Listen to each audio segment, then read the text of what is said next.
Segundo o Conselho Federal de Engenharia e Agronomia, CONFEA, o número de mulheres engenheiras registradas por ano no sistema cresceu cerca de 42% entre 2016 e 2019. Esse aumento pode ser entendido como um reflexo das discussões de igualdade de gênero que vem aumentando atualmente e fazendo com que as mulheres se sintam mais à vontade em ingressar nos cursos de engenharia. A inserção de mais professoras nas áreas de exatas motiva a continuidade das alunas nos cursos e há iniciativas em curso para desmistificar alguns conceitos e avançar nessas conquistas, inclusive para promover a igualdade de oportunidades entre homens e mulheres nas engenharias. E para falar sobre esse assunto, convidamos Sheila Marques, que é formada em Tecnologia da Produção da Construção Civil pelo IFRN e possui mestrados em Tecnologias Ambientais e doutorado em Engenharia de Materiais. Atualmente é professora do Instituto Federal de Alagoas, no campus Palmeira dos Índios, e é responsável pelo GTEC, Grupo de Estudos de Tecnologia da Construção Civil no combate e prevenção ao novo coronavírus. Sheila, seja muito bem-vinda a mais um episódio do Papo de Exatas na série Atena. Hoje a gente queria saber um pouco da sua história e como você se descobriu na área acadêmica. Conta pra gente. Oi, Renata, que satisfação estar aqui com vocês e falar um pouquinho da minha trajetória e como tudo isso começou. Bem, eu sou do Rio Grande do Norte, né, Renata? Eu estou em Alagoas há 10 anos, mas minha trajetória teve início no curso técnico em edificações no IFRN. Eu comecei a cursar, né, bem no início de tudo, o curso técnico de nível médio em edificações, e eu lembro bem que no período eu fiquei bem na dúvida se eu cursava engenharia, se eu fazia arquitetura. E no curso técnico a gente tem a possibilidade, né, de fazer o estágio. Na verdade, o estágio é obrigatório. E daí a gente tem mais proximidade com a carreira, o que é que a gente vai desenvolver. E eu tive a oportunidade de fazer o estágio. E eu gostava muito de desenhar, né? O curso técnico e tal. E eu adorava desenhar. E eu me via fazendo arquitetura porque eu gostava de desenhar. A partir do momento que eu comecei o estágio e aquela obrigatoriedade de desenhar, né? Eu fui para um escritório de arquitetura e daí aquele refazer o desenho e seguir os pedidos do cliente, eu comecei a ver, não é exatamente isso que eu quero. Eu gosto de desenhar pelo prazer de desenhar, mas acho que não é a arquitetura, né? E daí eu tive a oportunidade também de estagiar numa construtora. E assim, fiquei à frente mesmo de equipes de trabalho, de execução. E foi um período que a construção civil estava bem alta, né? E daí tinha a oportunidade também de verticalizar no próprio instituto, no próprio IFRN para o curso de tecnologia. Aí veio uma outra dúvida, engenharia civil ou tecnologia em construção civil. Como aquela casa me abraçou de uma maneira que daqui a pouquinho a gente vai falar um pouquinho mais sobre isso, mas o instituto foi uma família, continua sendo uma família para mim, e daí eu acabei verticalizando no curso de tecnologia, porque já estava estagiando em obra, e o curso de tecnologia ele é bem voltado realmente para gerenciamento de obra. Para quem não conhece, né, justamente o tecnologia em construção de edifícios, ele é mais voltado para gerenciamento. Como eu já estava nessa frente de trabalho, numa construtora e em execução de obras, eu falei, eu vou dar continuidade e vou fazer tecnologia, né, são 3 anos, e eu vou dar ênfase a gerenciamento de obras. E assim eu fiz, né? Tive essa oportunidade, verticalizei no próprio instituto, concluí o curso técnico em edificações e iniciei tecnologia em construção de edifícios. Quando eu já estava assim, bem pertinho de concluir a graduação, bem próximo mesmo, teve nos corredores do próprio IF, eu vi um anúncio na de edital para professor substituto. E eu disse, eu vou fazer. Tipo, eu ia colar grau numa segunda-feira e eu tomei posse na sexta-feira passei no concurso, né? Enfim, fiz toda a seleção, mas creio que a gente vai falar um pouquinho mais sobre isso. Então, minha trajetória iniciou no curso técnico de edificações e eu verticalizei no próprio instituto para tecnologia em construção de edifícios. E me via muito inicialmente, né? Justamente tocando obra, indo mais para essa questão de gerenciamento de obra, que foi um local que me encantou muito logo no início da minha carreira. O que te motivou a construir uma carreira na área acadêmica, mesmo que sua graduação tenha sido em tecnologia da produção da construção civil, que é um curso que é voltado para gerenciamento de obras?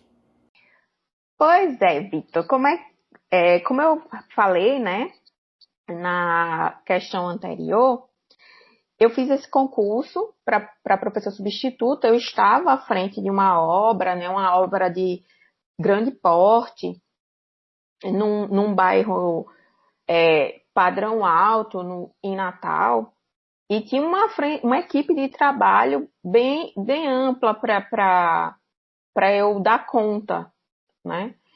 E daí, com essa oportunidade do edital para professor substituto, eu falei, eu vou fazer, né? Eu sempre admirei muito meus professores, tinha um carinho especial por cada um, e como a família do Instituto Federal, ele acolhe seus alunos, né, seus estudantes, então eu tenho uma admiração muito grande.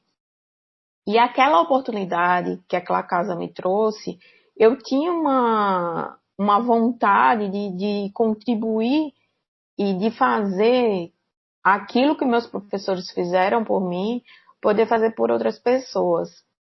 E daí eu fiz, né, o concurso para professor substituto, como eu falei, passei no concurso e assumi logo após eu ter colado grau no curso em tecnologia. E eu fui, Vitor, começar a dar aula. Eu lembro assim que meus alunos, eles tinham umas idades bem parecidas com a minha, assim. A diferença era pequena. E eu entrava em sala e eu preparava a minha aula, eu não tinha formação para, né, não tinha uma formação de licenciatura, então eu preparava minhas aulas muito naquilo como eu gostaria, né, de receber as aulas, como eu gostaria que meus professores, ou aquele professor que me inspirou muito, aquela professora que me inspirou muito, como é que ela abordava em sala, para que eu pudesse abordar com meus alunos e que aquela construção do conhecimento fosse efetiva. E eu iniciei no IFRN, só que no campus Mossoró, que fica a 300 quilômetros da capital de Natal. E, assim, a docência me abraçou de uma maneira que eu não me vejo fazendo outra coisa, né? E aí eu lembro que quando eu entrei em sala, aquela sensação de contribuir, de estar ali trocando, construindo um aprendizado junto com nossos alunos é algo assim tão incrível, sabe, que eu não me via mais fazendo outra coisa. Eu acabei precisando pedir demissão da obra, porque como ficava distante, né, da capital, onde eu estava ministrando aula, ainda fiquei nos primeiros meses viajando Natal, Mossoró, mas acabei, por amor à docência, né, vamos dizer assim, eu abri mão e não me arrependo de maneira alguma, é onde eu me sinto totalmente realizada, em sala de aula. E daí iniciou minha trajetória acadêmica, né? Eu comecei na docência e aí busquei, não, é exatamente isso que eu quero, é onde eu me sinto realizada. Agora eu vou buscar mestrado, doutorado, me aprofundar mais nos meus conhecimentos e na minha formação para docente. Daí eu iniciei o mestrado em Ciência e Engenharia de Materiais. eu acho que da trajetória da academia, assim, do amor pela docência, foi isso, foi essa oportunidade como professora substituta que me levou, né, para a área acadêmica. Sheila, em 2015 você teve um projeto aprovado com bolsa pelo CNPq para participar de um programa na Finlândia. Como assim? Alguém de Natal foi parar na Finlândia? Pois é, Renata. Aí eu vou dar uma continuidade um pouquinho aí de como é que foi essa carreira acadêmica até eu chegar lá na Finlândia em 2015. Eu vou contar um pouquinho, compartilhar com vocês como é que foi essa trajetória. Então, assim que eu comecei como substituta, né, no IFRN, eu comecei a focar na academia, né, estruturar mais minhas aulas, elaborar, deixar tudo assim, como eu gostaria de dar aula, como eu falei para vocês.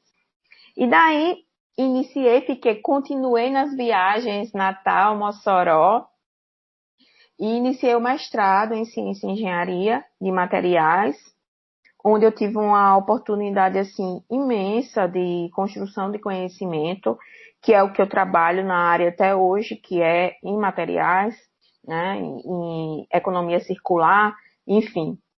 E aí eu iniciei uma pesquisa com fabricação de tijolos ecológicos, né, com substituição de um resíduo, que o resíduo em questão que eu utilizei no mestrado foi justamente o da produção de perfuração de poços de petróleo de Mossoró, né? E esse resíduo, ele ficava armazenado na indústria para não ser descartado no meio ambiente. Daí eu comecei a utilizar esse material para a fabricação de tijolos. Essa foi minha pesquisa no mestrado. Os resultados foram tão satisfatórios, né, com relação ao tijolo, à medida que ia incorporando esse subproduto, né, que comumente a gente chama de resíduo, popularmente as pessoas conhecem mais, mas depois eu vou falar dessa questão de subproduto, né? À medida que a gente ia incorporando, né, que eu fui incorporando esse subproduto, a resistência do tijolo, ela foi aumentando, ele ficou mais resistente do que com o solo convencional que era utilizado para fabricação. E daí, eu dei continuidade no estudo e fui para o doutorado, só que retirando totalmente o solo que era incorporado para a produção do tijolo e utilizando o subproduto da cadeia, né, petrolífera e a cinza do bagaço de cana-de-açúcar para substituir o aglomerante, no caso o cimento. Então, o mestrado e o doutorado foi bem nesse viés, né? Uma produção de um tijolo. No doutorado, eu tive 2 modelos de tijolos, um maciço e um vazado. E substituí também o aglomerante, que no caso é o cimento, para conseguir baratear esse meu produto final, né? Para que ele ficasse mais barato. E aí, né, isso entre a academia e a docência. Já sabia, né, como eu falei para vocês desde o início, quando comecei em sala de aula, que era aquilo que eu queria para mim, que não me via fazendo outra coisa, eu comecei a fazer concurso para professora efetiva, né, já que meu contrato foi de 2 anos lá no IFRN. E comecei a viajar pelo Brasil para fazer concurso, né, tentar aí a carreira docente como efetiva. Fui fazer Pernambuco, Alagoas, Ceará, Distrito Federal, enfim. Acabei passando aqui em Alagoas, no Ceará, mas aqui em Alagoas eu fiquei numa colocação, né? Eu fiquei em primeiro lugar e acabei sendo chamada. Logo, bem mais rápido, né? E quando eu cheguei aqui, eu trouxe um plano de atuação profissional. E eu não conhecia Maceió, não conhecia a cidade que eu passei para o concurso, que foi Palmeira dos Índios, né? Estou aqui desde 2010. E aí tive que construir, elaborar um plano de atuação profissional. E nesse plano eu fui buscar o que é que a Alagoas tinha de produção, o que é que gerava de subproduto, o que é que eu poderia incorporar para a fabricação de novos materiais. E daí veio a questão da produção de cana aqui, né, do plantio de cana, da questão sucroalcooleira, e eu acabei nas pesquisas verificando que nessa produção, nessa cadeia, tem o subproduto, que é a cinza do bagaço de cana-de-açúcar, e eu incorporei ela num projeto para a fabricação de tijolos com essas cinzas, né, do subproduto da cadeia produtiva da cana. E aí eu tive a possibilidade de desenvolver aqui desde 2011, né, que foi quando a pesquisa foi aprovada, desse meu projeto, a trabalhar com esse material específico aqui de Alagoas. E aí veio a docência, né, a questão de professora efetiva. Comecei minhas aulas aqui em agosto de 2010, no campus Palmeira dos Índios, inicialmente atuando no curso de edificações, né? Aquele curso que eu fui aluna lá no IFRN. Então, assim, uma realização uma felicidade, uma realização que nem cabia em mim na época, de poder, poxa, aquilo que eu sonhei lá atrás, de conseguir, de poder contribuir um pouco com a formação de outras pessoas, né, que tinha iniciado no IFRN, agora eu vou poder dar continuidade. E daí vieram várias pesquisas, né, várias disciplinas, vários alunos, várias turmas, e eu tive a oportunidade nesse edital de 2015, CNPq, que foi o questionamento que você me fez agora, Renata, de escrever um projeto, né, para participar desse edital.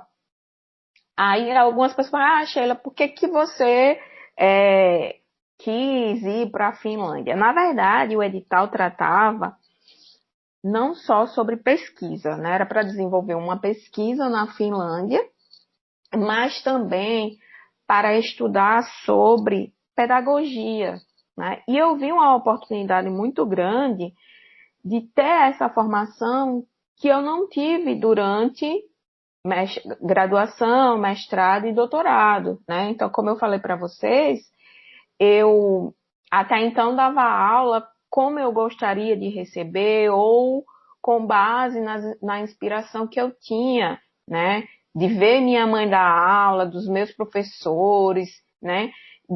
Dessa inspiração, mas não por ter um embasamento realmente da área pedagógica. E nesse edital do CNPq, ele dava a oportunidade da gente estudar metodologias ativas na Finlândia, que é conhecida, né, pela melhor educação do mundo, e desenvolver uma pesquisa. E daí eu escrevi um projeto para o edital do CNPq, onde a proposta era fazer um tijolo, né? Vocês já notaram que eu sou apaixonada por tijolo, porque desde mestrado aí com tijolo, projeto para o IFAO tijolo, projeto para a Finlândia tijolo. E daí eu escrevi um projeto, só que usando o subproduto da cadeia da construção civil, né, justamente o resíduo, né, o subproduto de construção e demolição, para a produção desses tijolos. E daí o projeto foi aprovado, e de janeiro de 2015, de janeiro a julho, eu estive na Finlândia, né, foi assim, eu sempre falo que existe uma Sheila docente antes dessa capacitação, dessa oportunidade na Finlândia, e uma Sheila docente depois disso tudo, porque aquela Sheila que fazia as aulas, como gostaria de receber, e sem ter esse embasamento teórico, ela foi construída uma nova Sheila de janeiro a julho, né? E daí, além de ter essas aulas de laboratório para desenvolver a pesquisa junto com a professora da área de engenharia, lá na Finlândia, a maior parte do tempo eu estava em sala de aula aprendendo metodologias ativas, né, como realmente elaborar um plano de aula, utilizar essas metodologias para o engajamento dos nossos estudantes, como fazer com que ele construísse esse conhecimento de forma mais prazerosa, né? A educação, ela não precisa ser algo que seja sofrido, doloroso, difícil, né? Você tem que ter prazer em estar lá aprendendo, construindo aquele conhecimento. Então, durante esses 7 meses, eu fui estudando sobre essas metodologias ativas. E essa menina lá de São Gonçalo do Amarante, viu, Renata? Não Natal, foi onde eu nasci, mas minha vida toda eu morei em São Gonçalo do Amarante, que fica a 18 quilômetros de Natal, né? É Grande Natal praticamente, mas eu passei minha vida toda estudando e viajando Natal, nessa grande viagem aí de 18 quilômetros, Natal, São Gonçalo do Amarante. Então, essa menina saiu de São Gonçalo para a Finlândia e teve, assim, uma construção de conhecimento gigante e voltou, assim, a professora Sheila também com uma bagagem teórica sobre educação, sobre metodologias ativas. E tenho tido, durante essa pandemia, também a oportunidade de compartilhar, de construir também muito conhecimento com os colegas sobre metodologias ativas. Você foi uma das convidadas para o Swap Box, que é um evento que exalta a produção científica de mulheres. O que isso significou na sua carreira? Pois é, eu tive essa oportunidade, né? Eu me inscrevi na seleção e imaginando, poxa, tem tantas mulheres que podem nos representar, né? Na verdade, achei assim que não seria selecionada, para ser bem sincera. E quando eu recebi, né, o e-mail, eu fiquei muito, muito feliz, né, com a notícia. Inclusive, o evento, ele iria acontecer em março, né? E devido à pandemia, acabou colocando para julho, mas enfim, como a gente não teve um retorno, eu tinha inclusive que gravar agora até o dia 30 de setembro, porque o evento vai ser virtual, né? Vai ser online. Mas é muito interessante, porque para quem não conhece o evento, ele é justamente levar a ciência, discutir sobre ciência e as pesquisas que são desenvolvidas, né, por mulheres, mas de uma maneira que a gente leve para a sociedade de um modo geral. Então, a proposta, por exemplo, é que o evento que ia acontecer lá no Rio de Janeiro, na Praça Mauá, era que a gente ficasse realmente lá na praça, conversando com as pessoas, quem se aproximasse, para falar sobre pesquisa de uma maneira mais acessível. Porque muitas vezes o que é que acontece? A academia tem diversas pesquisas que são desenvolvidas, que geram um impacto gigantesco na sociedade, mas que infelizmente eles não chegam, essas informações não chegam de forma clara, né, para uma grande parcela da sociedade.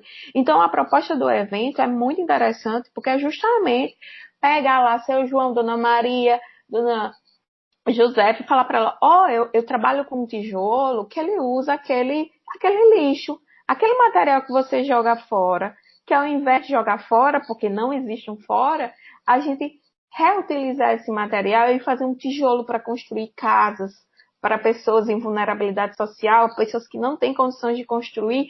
Então, levar essa informação para a população de um modo geral, de forma bem acessível, sem utilização de muitos termos técnicos, para que as pessoas estejam mais próximas realmente da academia. Né? O que é feito lá? É como se a gente derrubasse aquele muro, aquela coisa que para muita gente parece inacessível, visitar uma universidade, entrar num laboratório. A gente faz o papel inverso, vai lá para a rua conversar com as pessoas, explicar o que é que a gente vem desenvolvendo, por que é tão importante o incentivo à ciência, né? E isso também é representatividade, né? Conseguir mostrar para meninas, meninos, enfim, pessoas na rua que eles também podem estar fazendo aquele papel futuramente, porque representatividade importa muito, né? Então, ter a oportunidade de participar desse evento, de poder compartilhar, de construir, né, e desconstruir também alguns conhecimentos, é muito importante, né, disseminar e poder conversar com as pessoas sobre assuntos tão importantes, né? Palmeira dos Índios foi o primeiro município a lançar um painel para monitorar os casos de Covid-19 em Alagoas. O grupo de pesquisa e controle ficou sob sua supervisão. Quais foram as principais lições aprendidas durante esse desafio?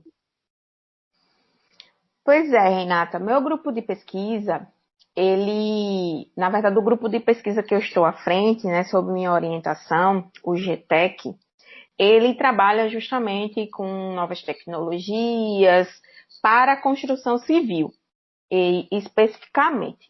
Mas, durante esse período de pandemia, surgiu uma inquietação em todo o grupo, né? Nós tivemos o isolamento social, mas mantivemos nossas reuniões, discutindo sobre as pesquisas que já estavam em andamento. E surgiu a inquietação de, poxa, como é que a gente pode contribuir nesse período de pandemia com as pessoas, com a população, né? Porque sempre nossas pesquisas são bem voltadas para a questão social e de realmente trazer esse impacto para as pessoas.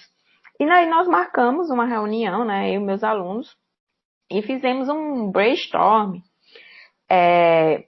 aquela chuva de ideias mesmo, né, de como que a gente poderia auxiliar. E o que é que a gente notou?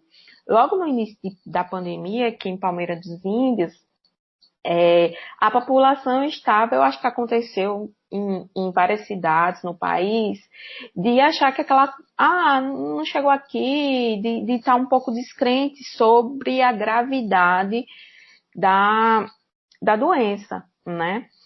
E como também não tinha um local que as pessoas conseguissem acompanhar a quantidade de casos, onde esses casos estavam acontecendo em maior número aqui na cidade, surgiu nessa discussão da gente, né, nessa nossa reunião, justamente, como é que a gente poderia levar isso para a comunidade, né, para a sociedade local.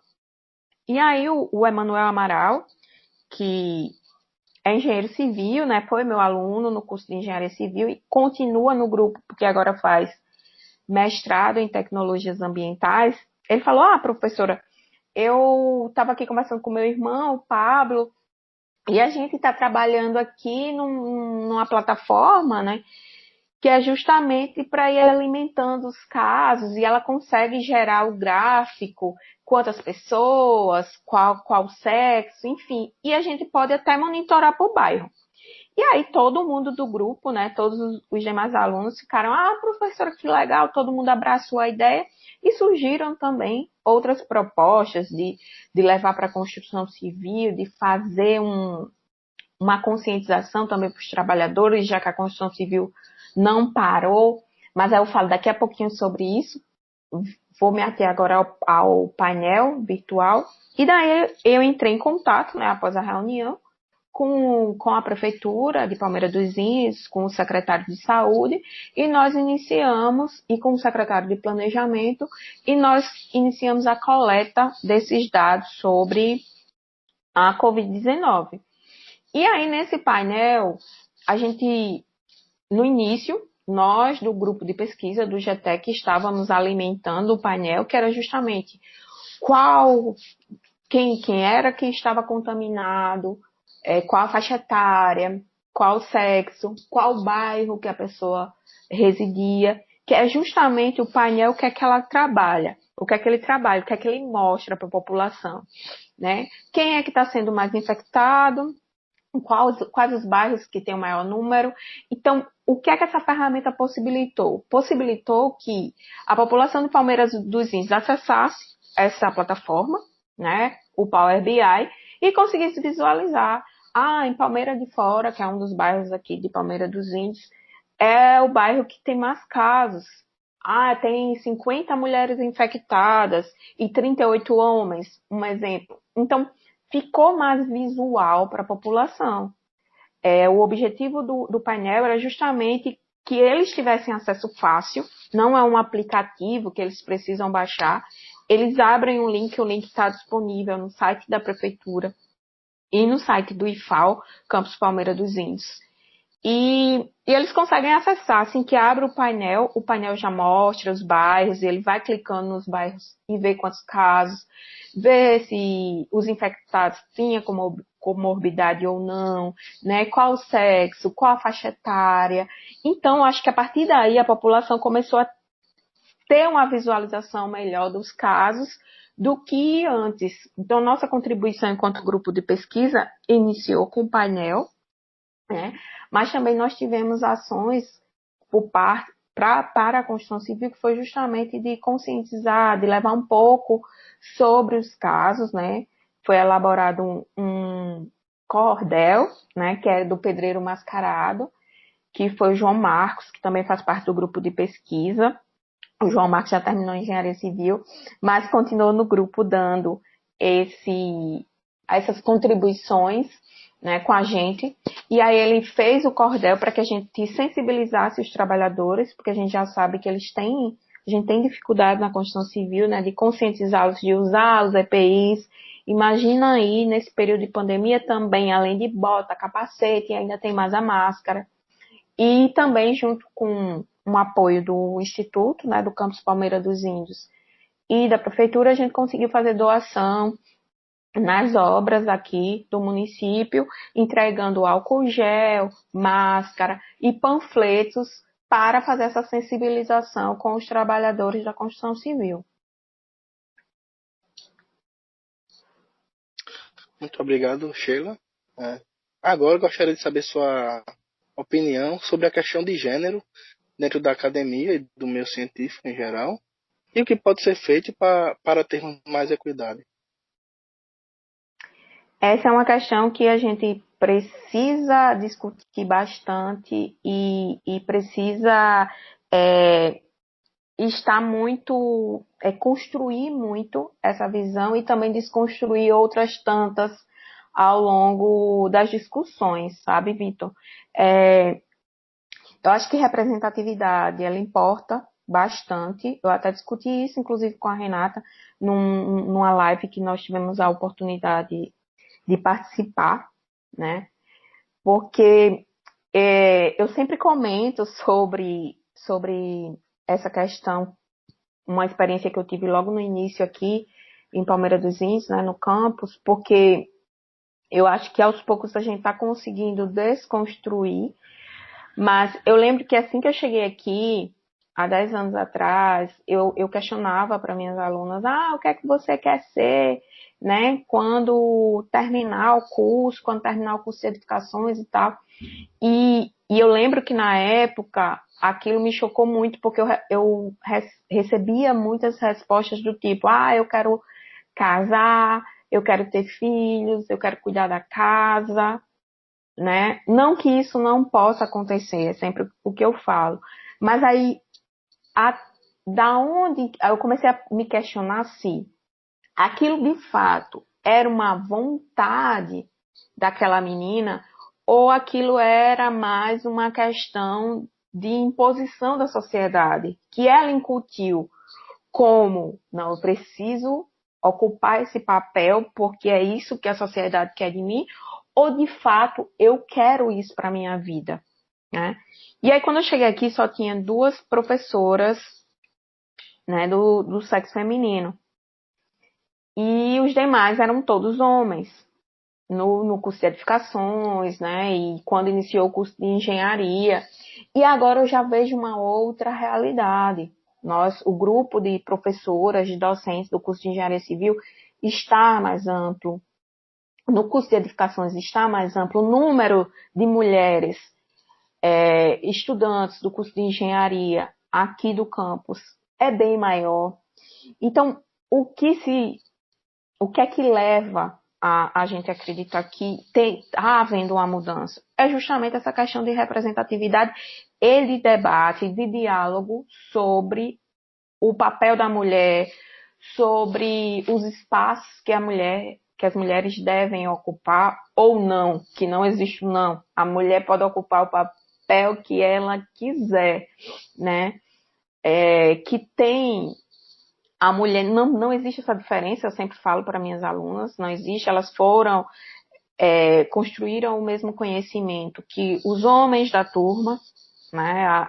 A mesma aula que eu dou para as mulheres, eu dou para os homens, então o mesmo conteúdo que está sendo construído por um está sendo construído pelos outros. Então, por que quando ela vai para o mercado de trabalho, essa mulher vai ter uma diferença, né? É isso que a gente precisa quebrar. Não tem diferença. Ambos têm a mesma capacidade técnica. Então a gente precisa se impor também nisso, né? Das nossas capacidades, do que a gente construiu na academia, dessa construção de conhecimento. Então, eu acho que a questão da representatividade ela vai importar bastante, porque a partir do momento que a gente vê a professora Sheila, a professora Tamires, a professora Égia, tantas outras professoras que a gente tem no campus, se ela conseguiu chegar lá, eu também consigo chegar lá, né? Eu falei até isso na live com a Renata, né? O quanto que ela é também de referência para tantas meninas da cidade dela, né? Por quê?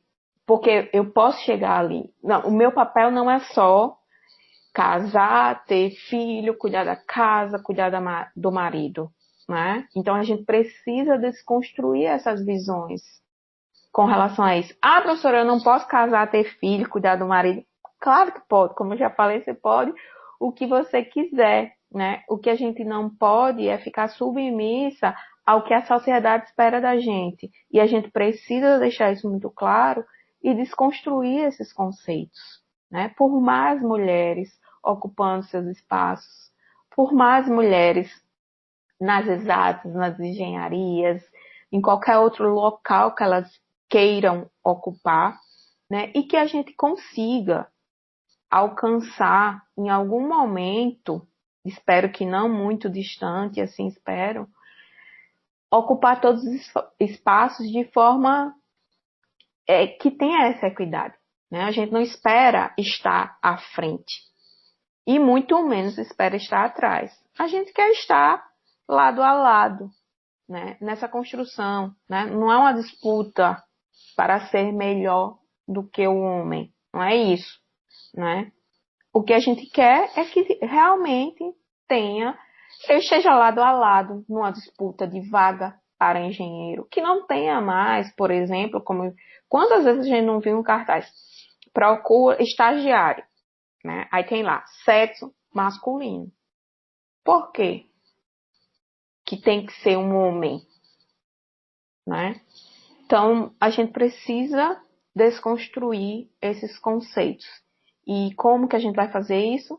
Discutindo, debatendo dia a dia, construção de diálogos produtivos, né? Para falar sobre essas questões. Aí muita gente fala, não acredito que vai falar sobre isso novamente.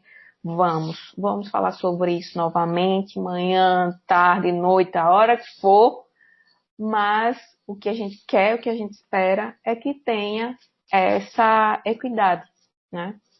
Ninguém quer ser melhor, queremos estar lado a lado.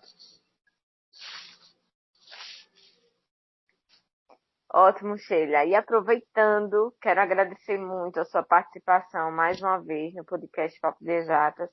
E a gente chega ao final desse episódio e eu queria que, por favor, você pudesse deixar uma mensagem, principalmente para as mulheres que desejam ser cientistas, mas que hoje estão se sentindo desmotivadas. É tanta coisa que a gente quer falar, né? Acaba querendo deixar uma mensagem que seja marcante, mas o que eu posso falar para vocês é que sempre acreditem no seu potencial, no que você sabe, né, no que você pode fazer. Nunca se deixe abalar ou se sentir inferiorizada por algo que alguém falou ou por algo que alguém acha que você é, né? Cada um de nós somos únicos, né? E podemos alcançar lugares inimagináveis. Precisa da nossa força, claro que a gente sabe que alguns vão ter uma dificuldade maior. A gente sabe que nós mulheres temos barreiras, infelizmente, mas que vocês não deixem de sonhar e de acreditar no potencial. E juntas, né, vamos construir uma sociedade que tenha esse equilíbrio, que tenha essa equidade e que a gente consiga desconstruir esse perfil e dessa imposição que, infelizmente, essa sociedade patriarcal acabou colocando na gente. Mas, como eu falei, acreditem no potencial de vocês e busquem, porque isso vai levar cada vez, né, a gente mais longe. E vocês estão inspirando alguém. Então, nunca desistam, porque sempre vai ter alguém se inspirando em você.